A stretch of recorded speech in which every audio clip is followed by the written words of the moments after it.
हाय मुलांनो, आज आपण बघणार आहोत 1.4 lesson a little raindrop story याचे क्वेश्चन आन्सर. ओके, त्याचा क्वेश्चन आहे write the full form of. तर इथे शॉर्ट फॉर्ममध्ये दिलेलं आहे, त्याचे तुम्हाला फुल फॉर्ममध्ये लिहायचं आहे. तर फर्स्ट आहे आय, आणि हा जो असा डॅश असतो ना त्याला म्हणतात एफेस्ट्रॉफी. I एफेस्ट्रॉफी M. तर त्याचा जो उच्चार आहे तो होतो आय एम. ठीक आहे. सेकंड आहे यू एफेस्ट्रॉफी डबल एल. हा डबल एल म्हणजे असतो विल, सो त्याचा उच्चार कसा होतो यू विल. ओके. सी आहे व्ही एफेस्ट्रॉफी डबल एल, सो ते झाला वी विल. डी सेम आहे आय एफेस्ट्रॉफी डबल एल म्हणजेच आय विल. ई आहे एच ई ही आणि एफेस्ट्रॉफी एस. तर हा एस जो आहे तो इज म्हणून पण वापरतात आणि हॅज म्हणून पण वापरतात, म्हणजे ही तसाच लिहायचा. आणि हा एफेस्ट्रॉफी एस आहे, he is or he has. Okay. आता इथं एफ आहे दे एफेस्ट्रॉफी आणि आर ई.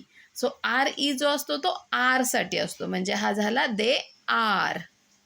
ओके. तर ते लिहिलं आपण स्पेलिंग. आता जी आहे आय एफेस्ट्रॉफी व्हीई. व्हीई जो असतो तो हॅव साठी असतो. ओके. सो आय हॅव असा त्याचा उच्चार होतो. एच आहे शी एफेस्ट्रॉफी एस. तर एस म्हणजे असतो इज किंवा has. She as it is लिहायचं, she is or she has. Okay. समजलं हा शॉर्ट फॉर्मचा फुल फॉर्म कसा लिहायचा.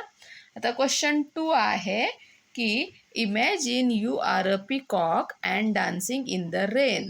तर तुम्ही मोर आहात असं तुम्ही इमॅजिन करायचे, कल्पना करायची आहे तशी, आणि तुम्ही पावसामध्ये नाचत आहात.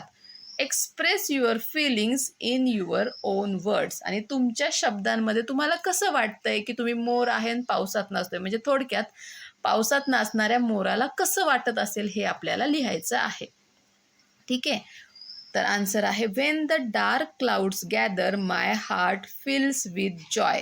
आता मोर केव्हा नाचतो, जेव्हा पाऊस पडतो. पाऊस केव्हा पडतो, जेव्हा काळे काळे ढग भरून येतात आकाशामध्ये, हो ना. आकाश काळ्या ढगांनी भरतं, तेव्हा आता आपल्याला काय वाटतं, काळे काळे ढग आलेत म्हणजे आता पाऊस पडणार. तसंच मोर म्हणतोय की जेव्हा आकाशामध्ये काळे ढग येतात तेव्हा माझं जे हृदय आहे, हार्ट आहे, तर ते आनंदाने भरून जातं, मला खूप आनंद होतो. I spread my beautiful colourful feathers into a grand fan. तर मग मी काय करतो, मग माझं जे सुंदर रंगीबिरंगी फेदर्स आहेत, मोरपिसं आहेत, ते असं मोठ्या फॅनसारखे फुलवतो. As the cool rain drops touch my skin I dance with pure happiness. आणि जेव्हा पावसाचं पाणी माझ्या शरीरावरती पडतं, माझ्या त्वचेला त्याचा स्पर्श होतो, तेव्हा मी पूर्ण आनंदाने नाचायला लागतो. The sound of rain is like music to my ears. पावसाच्या पाण्याचा जो आवाज आहे तो माझ्यासाठी, माझ्या कानाला म्युझिकच आहे जणू काही, आणि म्युझिक ऐकल्यामुळे मी नाचायला सुरुवात करतो असं त्या मोराला वाटतं. ठीक आहे. आता नेक्स्ट क्वेश्चन आहे rewrite the following by using proper punctuation marks. आता खाली एक सेंटेन्स दिलेलं आहे, ते आपल्याला करेक्ट करून त्याच्यामध्ये जे पंक्च्युएशन मार्क म्हणजे काय, कॉमा असतो, फुल स्टॉप असतो, क्वेश्चन मार्क असतो, एक्सक्लेमेटरी मार्क असतो, हो ना. हे सगळे जे आपले स्वल्पविराम, अर्धविराम, पूर्णविराम, प्रश्नचिन्ह हे जे असतात ना त्याला म्हणतात पंक्च्युएशन मार्क्स. तर ते आपल्याला अजून त्याच्यामध्ये एफेस्ट्रॉफी आले, भरपूर आले, तर ते आपल्याला तसं लिहायचं आहे. ठीक आहे. तर आपलं सेंटेन्स आहे the little raindrop fell from the cloud, what a wonderful journey it was. तर आता ह्या सेंटेन्सचा अर्थ असा आहे की जेव्हा छोटासा जो पावसाचा थेंब आहे तो ढगांमधून पडतो, तर त्याची जर्नी किती छान असते असं आहे. ठीक आहे. आता वाक्याची जी सुरुवात होते, सेंटेन्सची जी स्टार्ट आहे, तर ती नेहमी कॅपिटल लेटरने करायची असते, बरोबर की नाही. म्हणजे ह्या द मधला जो टी आहे तो कॅपिटल लिहायचा आहे, तो आपण लिहिला the little raindrop fell from the cloud. छोटासा पावसाचा थेंब हा ढगांमधून पडतो, बरोबर. मग तिथे आला फुल स्टॉप, इथे वाक्य संपलेलं आहे, पूर्णविराम आला. ठीक आहे.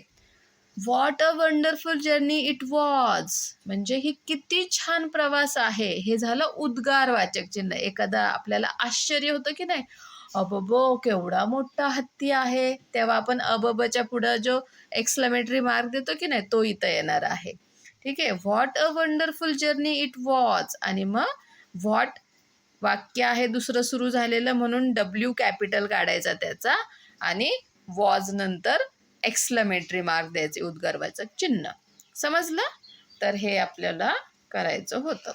नेक्स्ट क्वेश्चन आहे, draw a picture of peacock and colour it. मोराचं चित्र काढायचं आहे आणि त्याला छान कलर करायचं आहे. तुम्ही तुम्हाला जसं आवडतं तसं काढू शकता. ठीक आहे.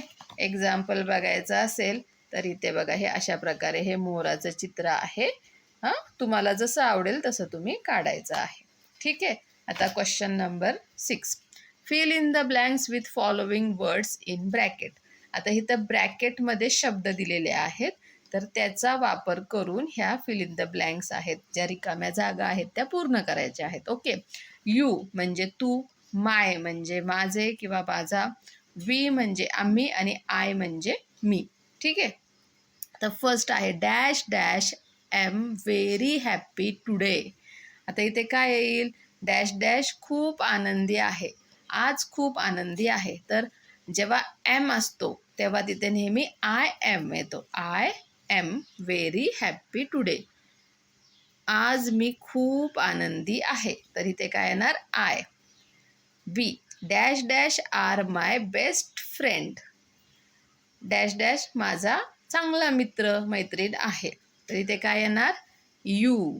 आता हे फर्स्ट लेटर आहे म्हणून व्हाय कॅपिटल काढायचं. You are my best friend, तू माझा खूप चांगला मित्र आहे किंवा तू माझी खूप चांगली मैत्रीण आहे. ठीक आहे. C I love dash dash country, तर इथे काय येणार, आय लव्ह माय कंट्री, माझे माझ्या देशावर प्रेम आहे. ओके. आणि डी येणार, dash dash are good friends. ठीक आहे. डॅश डॅश ह्या चांगल्या मित्र किंवा मैत्रिणी आहेत. तर इथे काय येणार, वी. आता तुम्ही म्हणाल वी आर गुड फ्रेंड्स, तुम्ही म्हणा इथं यू आर गुड फ्रेंड्स सुद्धा येऊ शकतं, पण इथं जर फक्त फ्रेंड असता तर इथं यू आर गुड फ्रेंड आलं असतं. इथं फ्रेंड्स आहे, फ्रेंड्स आहे म्हणजे एकापेक्षा जास्त आहे. एकापेक्षा जास्त असतात तेव्हा आपण तिथे WEV वापरतो, we are good friends. Okay, समजलं? किंवा यू आर गुड फ्रेंड्स, की तुम्ही दोघी सुद्धा चांगल्या मैत्रिणी आहेत, तर हे सुद्धा तिथे येऊ शकतं. ठीक आहे. आता question number 7, prepare simple questions about family, garden, friends, school etcetera. इथं काही शब्द दिलेत, फॅमिली, गार्डन, फ्रेंड्स, स्कूल, तर त्याच्यावरून तुम्हाला छोटे छोटे क्वेश्चन तयार करायचे, प्रश्न तयार करायचे आहेत. ठीक आहे. तर पहिलं सेंटेन्स आहे, पहिला वर्ड आहे फॅमिली.